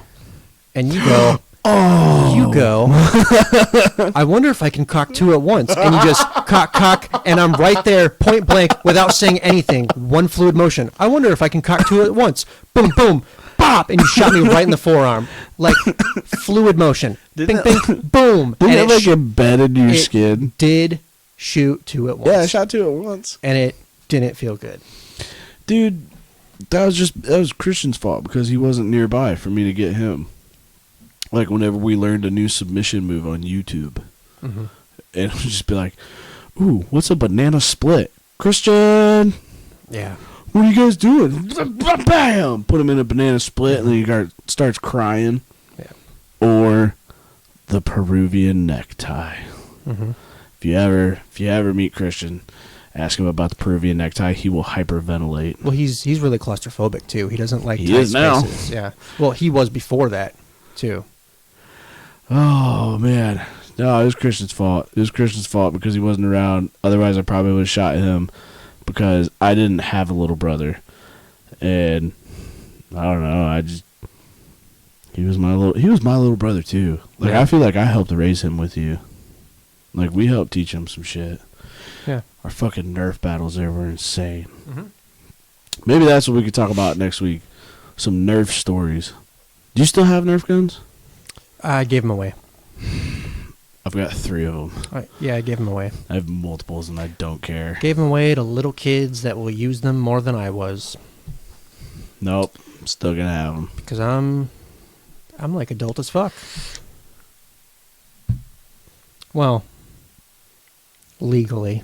You're only adult if you make yourself an adult. I choose to keep my child. I'll keep my child inside. If I can have a child inside me for the rest of my life, I'm gonna rephrase that, but you know what I mean. Mm-hmm. I'll always have an inner child. This one's going a little long. It was. We got carried away, but Yeah. I love it. Well, maybe like But- 20 minutes longer than we usually Oh man, well, it's because record for. man, I was so hyped up though. This is some good stuff. Some good. If y'all coming in at the tail end of this, we're gonna have this up. We're still uploading things to YouTube. We're looking into starting to broadcast our podcast on other platforms. I believe Podbean might be it's the front runner. It's the front runner. That might be what we'll be going to next. Pretty soon, we'll be on iTunes, and Joe Rogan will be hitting us up for some guest spots and whatever comes to us next. But no, I feel like this was a fun little chat. Mm-hmm. Looking forward to next week already. Y'all can go ahead and watch this back and get back to us. Connor, you got anything else? I gotta pee. I gotta poop. All right. I'll sit, you pee. Cool. Sounds good. There we go. But thank you guys for joining us for course 3 of There's a Turtle in My Soup. Turtle in my soup. Hope to see you guys next time. Tell your friends, tell your loved ones. Don't forget to spay and neuter your animals. That's the old Bob Barker right there. But I'm good with that. Okay, love you. Bye.